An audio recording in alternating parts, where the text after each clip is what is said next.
Hello everybody. Welcome to the first episode of many on this channel, where we're going to be interviewing project devs, founders, and more interesting people in the crypto space.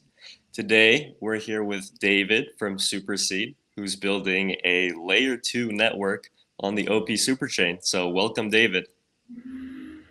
Thanks for having me, Christopher. Of course. Let's just get into questions. So, can you tell us a little about yourself, maybe how you started in crypto, what drew you in, and what you think is important about the space? Okay, well, long story here. Initially, the first time I heard about Bitcoin was in 2011 when I read about it on Less Wrong, which was like a rationalist forum back in the day. It still exists. And back then I was quite interested, but I never really got to the point of actually buying any. And yeah, for some time I just heard about it from yeah every other month or so, based on what the price action was doing, but only actually started buying a bit of crypto in early 2014. So I bought like a fraction of a BTC right after the whole Mt. Gox went, like the whole exchange went down. It was probably January 2014, and knew nothing about finance or like trading. Part of what I had, like I lost on random altcoins back then, and yeah, kept a small stash. But for some time I was mostly an outsider, so I had a tiny bit of crypto but wasn't really doing anything with it or knowing too much about what was happening in the space. And sometime in early 2017 I discovered Ethereum, late I would say, but still early, and got really fascinated by what was being built in the ecosystem. It was also the period of when you had all the ICOs, and there were so many exciting ideas that people were trying out. And yeah, I got involved as an investor. I participated in multiple token sales and tried to learn as much as possible. Had had quite a great year in 2017, and yeah, by the end of the year I actually quit my regular job. I was working in IT back then for um, Siemens, which acquired the startup I was working. Prior to that I was working for a startup, and it got acquired by Siemens. And yeah, after quitting my job, I've been in crypto basically full time ever since. And last year, I decided to actually start something myself. Had an idea ruminating for a while, and finally, after attending ETH in Paris last year, I got the energy to and basically the motivation to start Superseed. So I started first Arcantum Labs, which is the development company building Superseed. And yeah, we um, raised some small a small round, hired some people, and today we're in the testnet phase, getting ready for mainnet soon. So that's in short my Awesome. crypto journey. Awesome to hear that. Yeah, and if you don't mind me asking, you mentioned that you've been in the ETH ecosystem for some time. Can I ask you what do you think is important about ETH and the entire crypto space that's kept you staying here for so long? Yeah, sure. So I think first and foremost are the values, right? So Ethereum started with the correct values, and this matters a lot to me, like decentralization, self-sovereignty, censorship resistance, and a lot of really important values that sure were initially in Bitcoin as well, but I think Ethereum moved the space forward by not just focusing on a single asset, but allowing this whole economy to flourish. And for me, this was the most important reason why I got excited about Ethereum. I think those values are still important even today. And I've not seen as much in other ecosystems. So yeah, I'm still super bullish on Ethereum and the entire ecosystem that's been built on top of it. So you think you're a big fan of Ethereum because of their maintenance of those initial principal foundational values, you mean to say? Yeah, because Ethereum could have easily compromised on certain values in order to, I don't know, scale faster Right, or achieve some other desirable, let's say, characteristics, but it shows the hard path of doing it the right way. And to this day, it remains the largest smart contract platform and ecosystem in crypto, right. basically. And yeah, I think long term, those values matter the most. That's awesome. And then I kind of want to transition to Superseed a little bit and ask you what sort of inspired you to start Superseed and what is your goal with this project? Sure. So one of the most fun periods for me in crypto was DeFi summers, when I actually first saw crypto having a use case that was more than just simply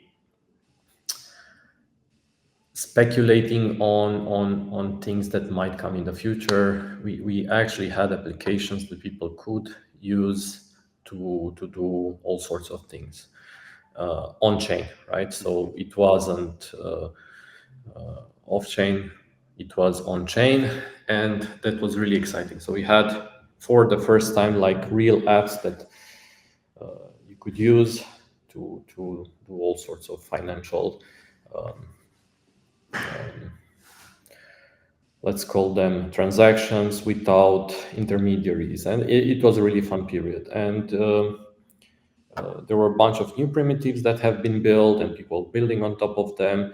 And I got fascinated by the explosion of, we call them money Legos, right? They're new primitives that you can build on top. And it was a really exciting period. And um, a lot of what we had was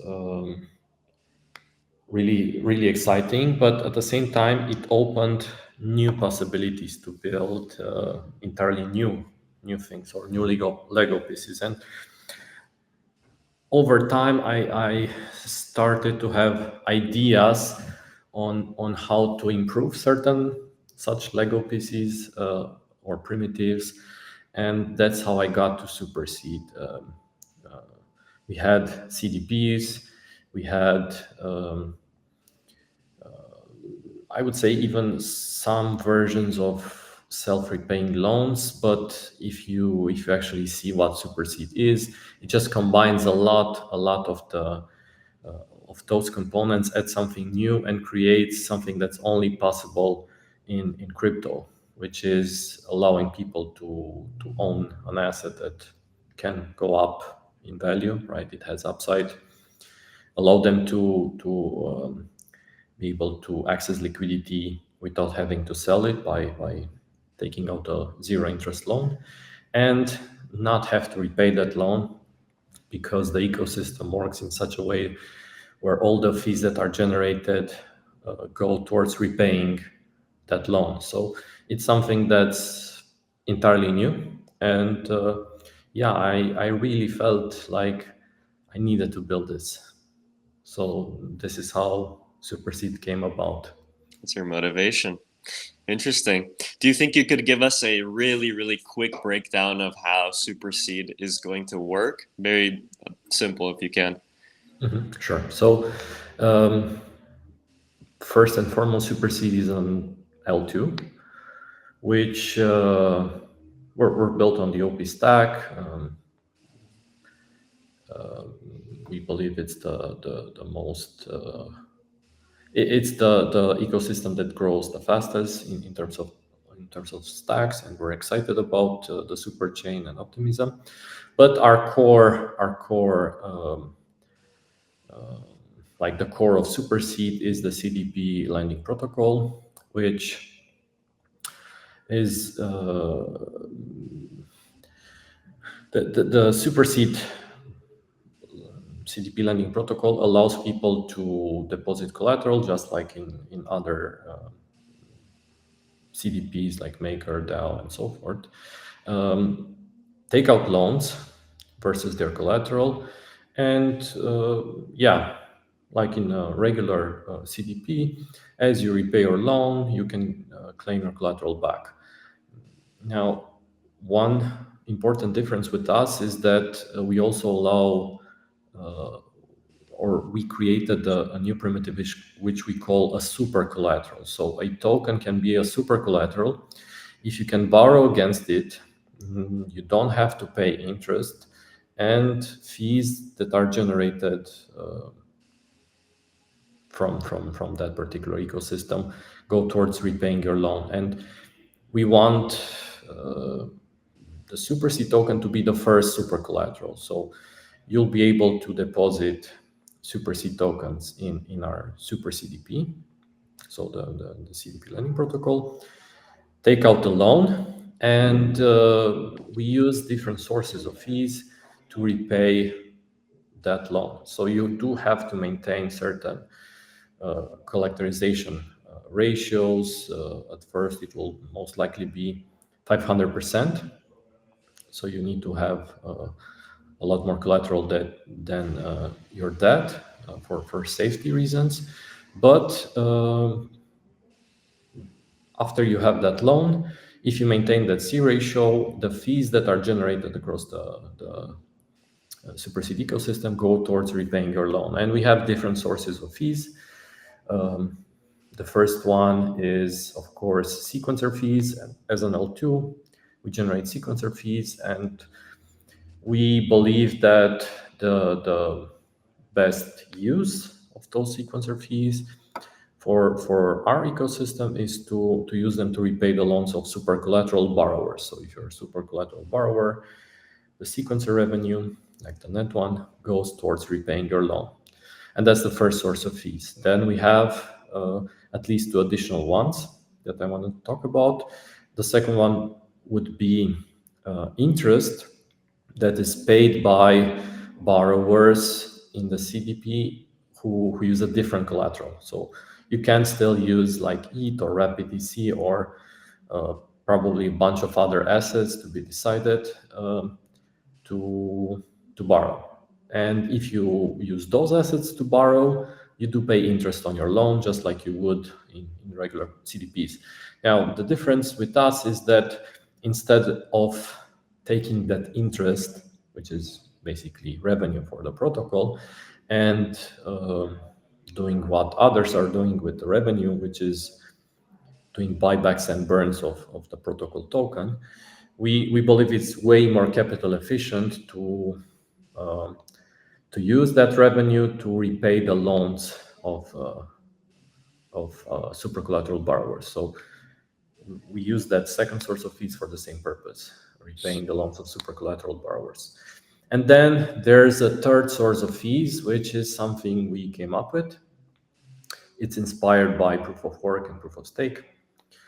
And here's the motivation behind it. We saw that L2s have optionality. Basically, L2s versus L1s do not have to pay very much for security. An L1 has to issue tokens all the time, mint tokens, and distribute them in a programmatic way to people who are either staking or mining, basically providing security, right? With proof of work, Right. miners are securing the Bitcoin blockchain, and they get a block reward for that. With Ethereum and other proof of stake systems, you have the staking reward, and it's basically uh, the same thing with proof of work, with proof of repayment, which is what we called our third source of fees, which is it's a programmatic way of distributing rewards to people who do something beneficial to our protocol. And what we care about with Superseed is repaying the loans of super collateral borrowers. So we will have a 2% inflation for the Superseed token that gets distributed in a programmatic way in daily auctions where anyone can come, contribute stable coins for repaying the loans of super collateral borrowers, and whoever wins that daily auction is basically receiving will receive the daily reward, and the amount they committed goes towards repaying the loans of super collateral borrowers. And yeah, this is in short how Superseed works. Of course, there are many other mechanisms that are important, like repayment vaults. All those fees that we collect go into repayment vaults, which act as a token sink for the stablecoin, and from there they get gradually deployed towards repaying loans pro rata. So it's a very important part of our design because it allows us to have a stablecoin sync without having to pay for it, which is really important. But yeah, in short, Superseed allows you to be long the crypto markets by holding a token with upside potential, have liquidity, which is something many of us want, right? We don't just want to hold forever and not benefit. While at the same time, the loan that you have does not necessarily have to be repaid, as it will be gradually repaid for you from the network fees. So yeah, this is Superseed, and this is what we're all about. Very cool. Very cool. Yeah, and I wanted to touch on this super collateral self-repaying loan mechanism that you guys have made here. This is the first time I'm hearing about someone building this on a chain rather than just through a protocol. So I'd be curious to hear your opinion on what sort of use cases this will attract, what sort of users might want to take advantage of these self-repaying loans, maybe what types of protocols will come along and be able to use this for new features, new products that we haven't seen before. Have you thought a lot about how your ecosystem might look relative to other ecosystems because of this super collateral?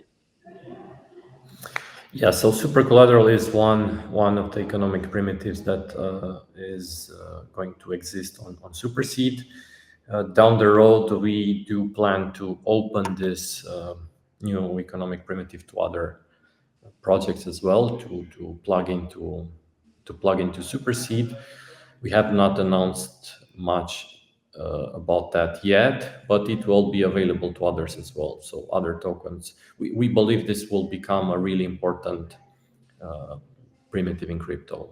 The primitive was super collateral, basically a token that allows you to take out a loan versus it and not have to pay it back. This does not really exist in crypto.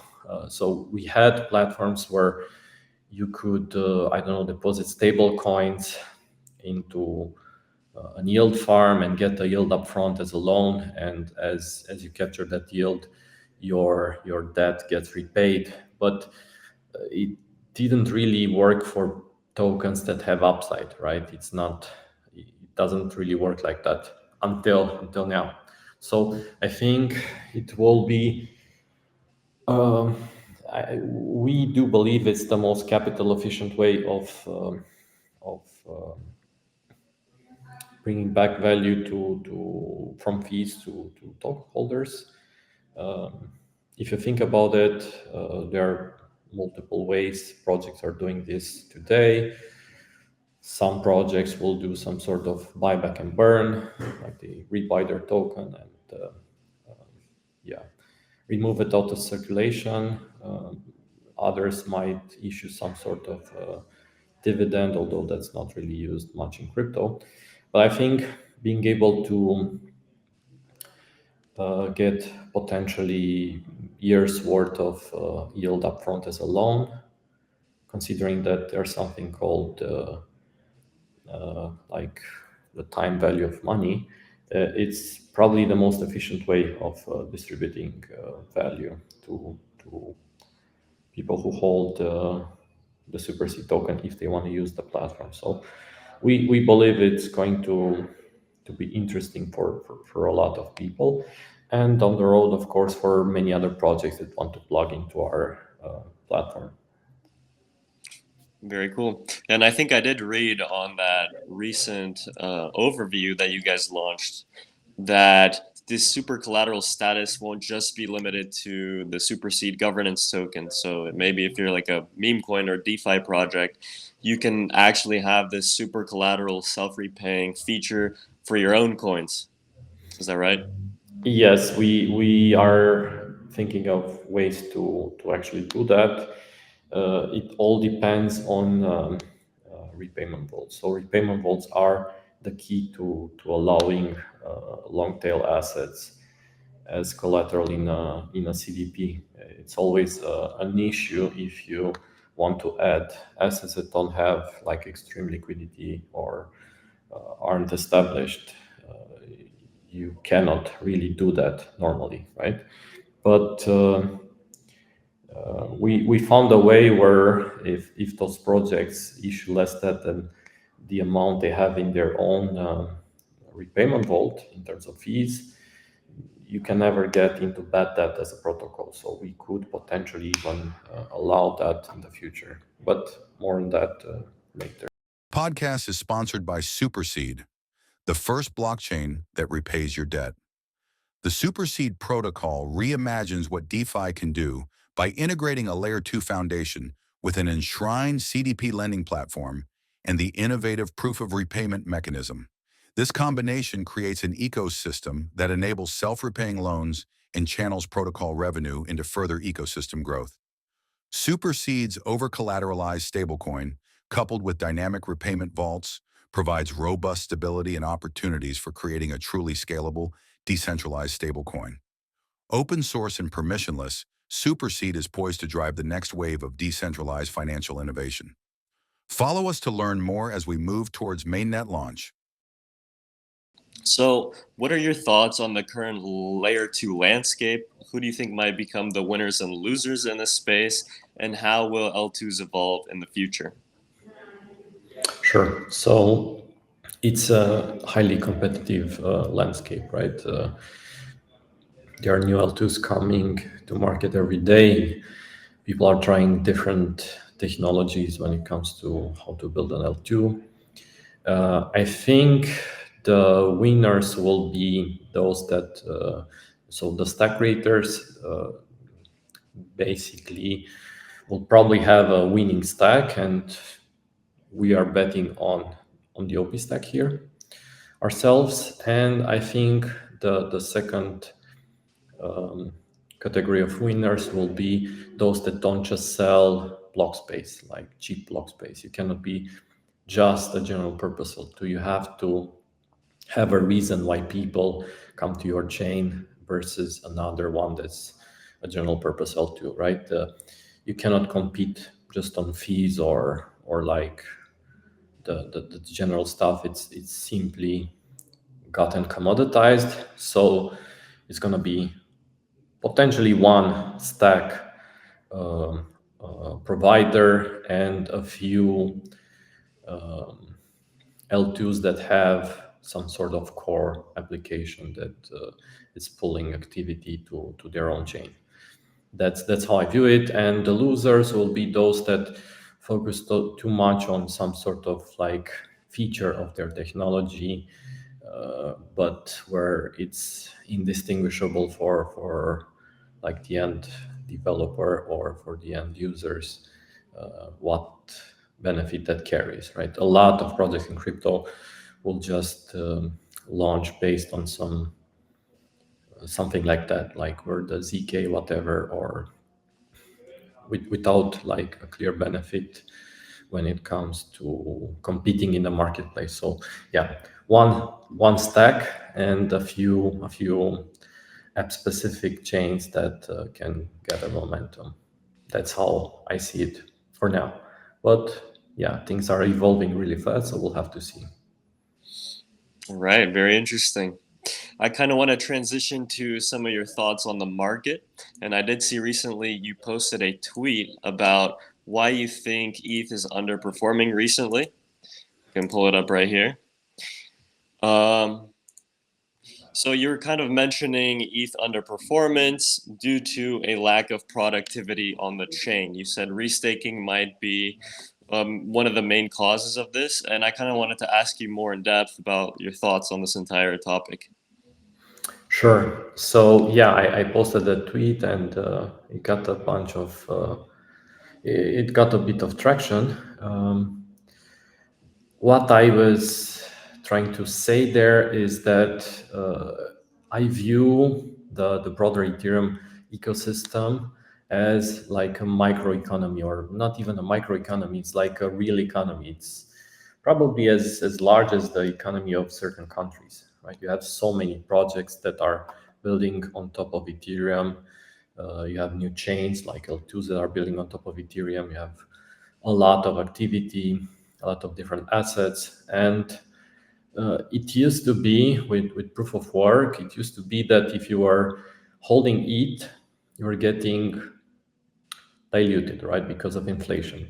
New tokens were minted all the time. And if you wanted to keep up with that inflation, you had to be active on chain. You had to do something to, let's say, multiply your stash. And because of that, that acted as an incentive for people who are holding it to use various applications on chain, or basically do something with their ETH, right? So Right. we had many phases that the Ethereum economy went through. We had the period ICOs, and people were trying to multiply their ETH by participating in those, or we had liquidity farming, or we had like all those DeFi applications where you could generate some sort of yield, and people were really active on chain, NFTs, and so forth, right? And then staking came along, and for the first time, you could generate yield on your ETH with the lowest amount of risk that you could probably find on chain. And it acted, in my opinion, just as much of a restrictive economic or monetary policy as what we saw with the Fed when they raised interest rates. So when the Fed raised interest rates, a lot of liquidity got pulled from markets and went into treasuries. And I think the same has happened in the Ethereum economy. Once people could get 4% or maybe more with restaking, if you take that into account, a lot of the supply moved into staking, and that caused like a recession, I would say, on chain.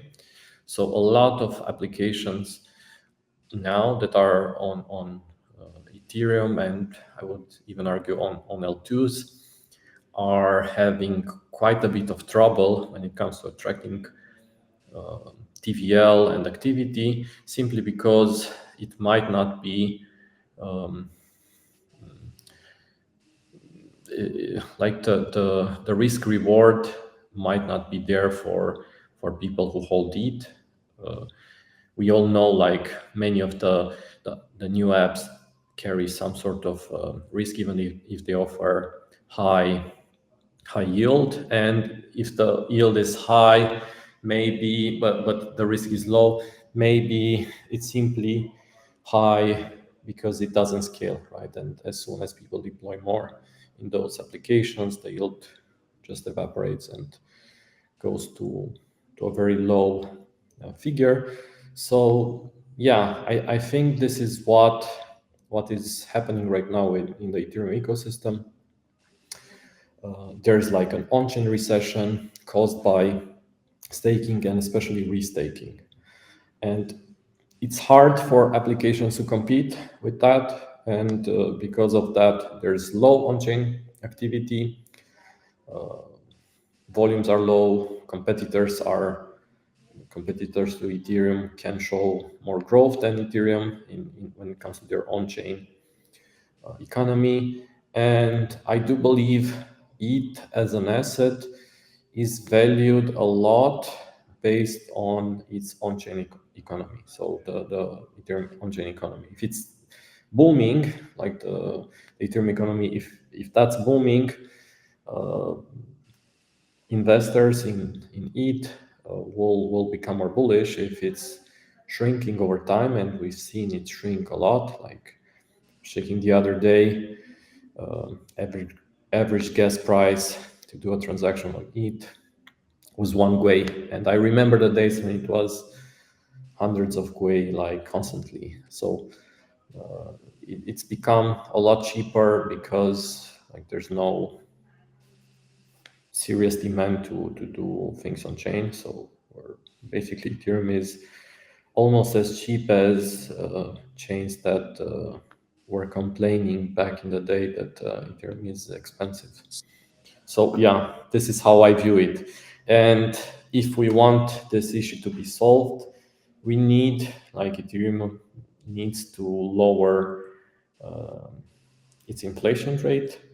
And in my view, it might lower it until we get to the point where more ETH gets burned than what gets issued. Like maybe that can be like some sort of a heuristic, right? If Right. ETH that gets issued is more than the ETH that gets burned, maybe we're in a recession, right? That's a way we could think about it. And I think the yield right now is way too high if you take into account restaking as well. So let's lower the reward. Too much of the supply is staked, and we don't need that for security. We're overpaying for security by a lot, and we know that. I would say basically for sure, just because we had far lower amounts of ETH staked in the past, and the chain was super secure without any single incident. So why keep increasing the amount of or the share of the network that gets staked? This is my point in that tweet, and I think a lot of people agree with that, and maybe we should push it more. Right. Should push this message more. Do you think this was one of the reasons Solana did as well as they did when they had this huge meme coin activity surge and their airdrop season in like December, November of last year? Do you think they might be that phenomenon that you're talking about where people demand Solana because there's so much on-chain activity, which leads to this loop of price appreciation, and maybe ETH just hasn't been able to do that as well in the recent past? Yeah, it's pretty clear to me that the on-chain activity on Solana has helped a lot with making Sol investors happy or bullish on the future of the ecosystem. They have a flourishing economy. It's still a tiny economy compared to the broader Ethereum one, but starting from a very low base and growing this fast, it allowed them to capture some excitement when it came to their ecosystem. Now, let's remember, we're talking about potentially at least an order of magnitude difference between the entire crypto economy, entire Ethereum economy, and what's happening on Solana. But the direction is what's also important here, which is with Solana it went from basically very low on-chain activity to a lot of on-chain activity, and with Ethereum it was the other way around, where we had a lot of activity and it went down ever since people could simply make a large return no matter how much they are deploying with the lowest amount of risk, which simply caused what I would say is an on-chain recession. Right. All right. Well, before we wrap it up, I just want to get your opinion on the state of the market and maybe the future of ETH for the rest of the year. Maybe some of your thoughts and perspectives on what we might see in 2025 in crypto, and just a general market outlook from you. Yeah, so I wouldn't say I'm an expert in markets, but I do believe next year will be a good year for crypto. I think a lot of fundamental reasons are behind that. I believe now we have tailwinds behind us that help us go in the correct direction. For ETH, we have the ETFs, which after we get past the point of the grayscale outflows, will be a constant. Like ETFs will constantly beat Ethereum. They will swallow ETH like week by week, ever increasing, and we've seen ETFs do that for other assets in the past. They simply gather more and more and more over time. So it's not an instant shock, but it's because it's constant, because it's ever growing, it will have an impact. But I also think I do believe that even though I was skeptical about cycles in the past, I kept being wrong about that. Like crypto does seem to stick very well with cycles. If a lot of people expect cycles to happen, it appears that they do. And we're up for the next bull run, so to speak. And yeah, I do believe we might see, no matter who wins in the U.S. elections, we might see a more favorable regulatory environment for crypto. And like finally, I do expect liquidity to return to markets soon as well, with the Fed probably starting to ease a bit and lower interest rates, which the Ethereum Foundation and Ethereum itself should follow suit, right? Right. No more high rewards for staking. Let's do something on chain if you want to increase your stash. Right. Do you think DeFi will make a comeback if we do get a different administration and maybe some more Yeah. regulatory clarity? I do believe that. I do believe it's the strongest use case in crypto DeFi, and I do believe it will keep growing. We've seen a lot of cool things that have been built during the bear market, and I do expect us to collect the rewards in the new bull market when people rediscover DeFi and everything that has been built in the past few years. So yeah, it will be a great time to be in DeFi. Awesome.